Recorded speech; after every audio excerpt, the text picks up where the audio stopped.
Mets Therapy Recap, Andrew Claudio here. Game 134 of the baseball season is in the books. The New York Mets lose to the Miami Marlins 7-4. Very disappointing. Extremely let down tonight. I'm not going to rant and rave.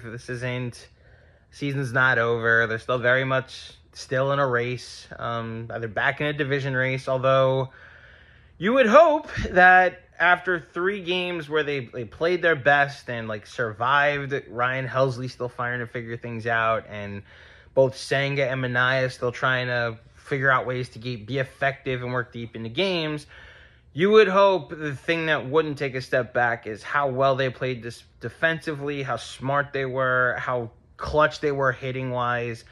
And tonight, outside of a rally in the first inning and a Pete Alonso home run, the offense disappeared.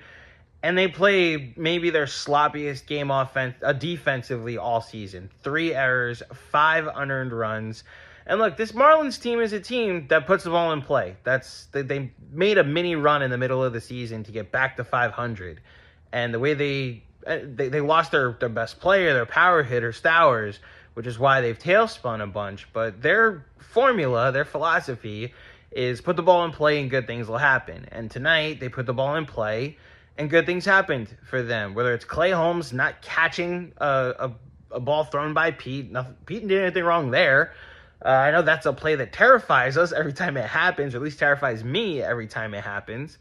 But Pete makes a good throw to Clay, and Clay Holmes drops it. A hit batsman, then a stolen base, and then a productive out, and then a play at the plate, a fielder's choice twice. These are how the Marlins get their runs. And then, not to mention, Pete not being able to turn a 3-6-3 double play and getting no outs out of it with Soto on the mound.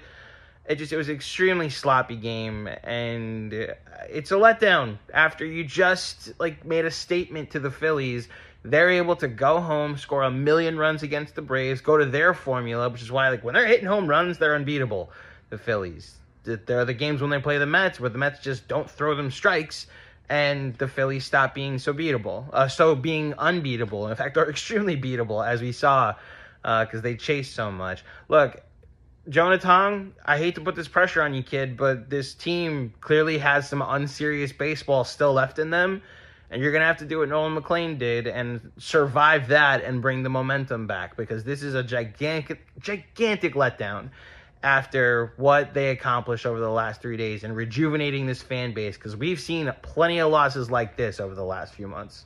Let's go Mets.